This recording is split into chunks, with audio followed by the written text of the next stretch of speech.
If whisking is a workout, you're doing it wrong. You usually keep floss in your bathroom drawer, but why not keep some in your kitchen drawer? Veggie noodles are so trendy, but you don't need a spiralizer. You would think that using a can opener is a no-brainer, but getting that lid out can sometimes be a mess. Here's how to make opening cans a little easier. A can opener is a common kitchen tool, but have you tried using it on its side?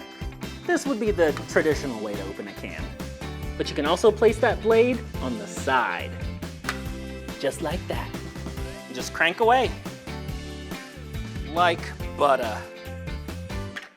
Brilliant! Just like that. The lid's easy to remove and doesn't fall in. If you want, you can also strain the liquid first. Make one cut into the can and a smaller cut on the other side. Strain that liquid. Woo! Now flip to the side to take that lid off.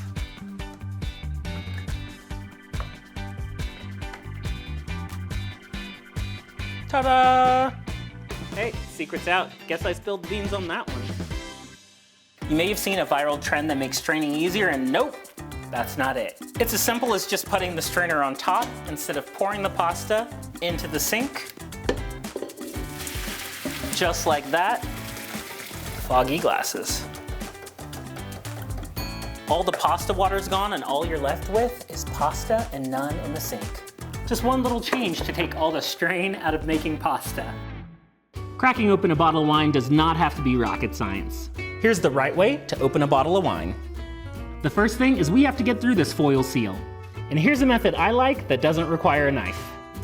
With a firm grip, just twist that seal and pull off. Now, let's get this cork out of here. For this style of wine opener, position the corkscrew right in the center of the cork. Now, keeping everything straight, just twist straight down. And these arms give you the leverage you need to pull straight up. Gently pull and rock, just like that. But the traditional tool is a wine key or a waiter's corkscrew.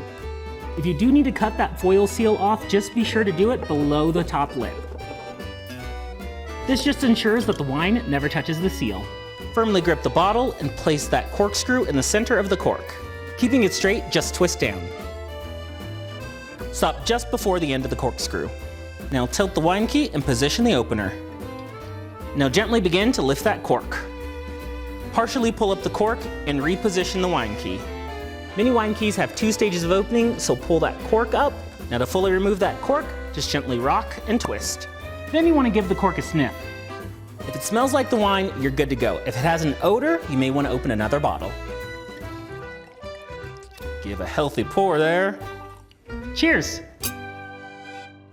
Foil, parchment, and plastic wrap are helpful in the kitchen, but are you using them correctly? First off, this can happen. The tube comes out. The fix is already built into the box. It's right here. All you do is push this tab in. By doing this on both sides, this locks the roll in place. And then this can happen. Kidding me. Instead of doing this, do this instead. Tuck the lip inside.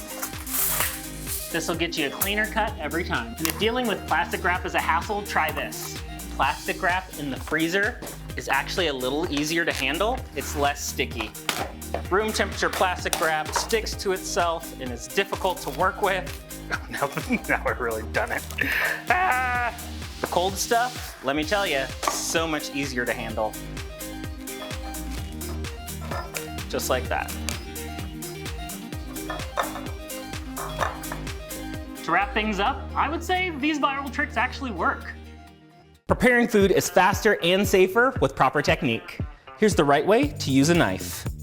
There are many types of knives, but here are the 3 most common you should know. A chef's knife, a serrated knife, and a paring knife. A chef's knife is going to be the most versatile for slicing and chopping. To properly hold the knife, you want a firm grip on the handle with 2 fingers pinching each side at the base of the blade. This grip will give you the most stability and control when you're cutting. The proper way to slice is to keep the tip of the knife on the cutting board and use a gentle rocking motion. Avoid raising the knife completely off the cutting board. This can be unsafe. You'll want to keep your hands safe, so tuck your fingertips under to prevent accidents. You may be tempted to reach for any old knife, like a steak knife, but the proper tool will get the job done better. Like a serrated blade, which has grooved teeth, perfect for sawing. This is ideal for breads and cakes, anything with a soft interior. This blade will give you a clean cut and avoid smushing and crushing. A paring knife is going to be ideal for any delicate and detailed cutting. The small blade's going to give you more control for jobs like hauling strawberries and working with smaller fruits and vegetables. Choosing the right type of knife and having a blade that's sharp is going to make cutting easier and safer. A peeler like this is such a common kitchen tool, but it holds a couple secrets.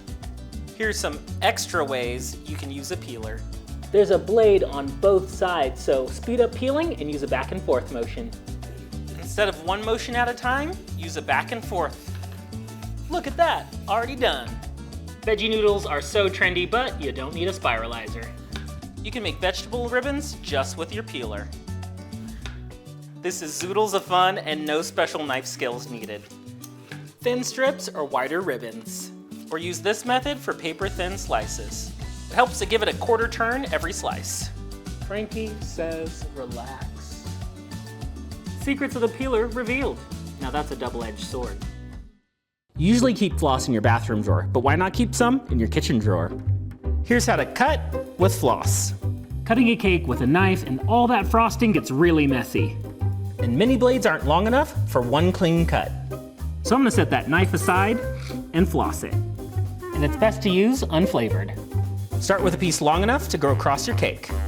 Wrap around your finger just like you were flossing your teeth. One clean cut all the way through. And to avoid any mess, slide it on out. Look at those edges, so clean. Now you can tell your dentist you flossed before and after dessert.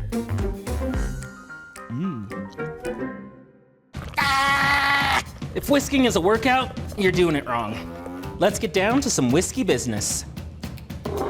This is about to make your life so much easier. Moving in a circular motion is just basically stirring and not an effective way to whisk. Beating will work for whipping up egg whites, but it's not really great for other types of whisking. The right way to whisk is just a simple back and forth motion, keeping contact with the bottom of the bowl. For this motion, you don't need to strain, it should be very low effort. This back and forth method is going to be the best way to emulsify, incorporate, and whip. And just like that, a perfectly emulsified vinaigrette. This motion will force the ingredients to change directions, causing resistance, which will give you better results quicker. Now that's whisking the right way. Choosing a silicone-coated whisk is going to be ideal to prevent scratches, like when cooking in a nonstick pan. Trying new things isn't always easy, but I think this is a whisk you should be willing to take.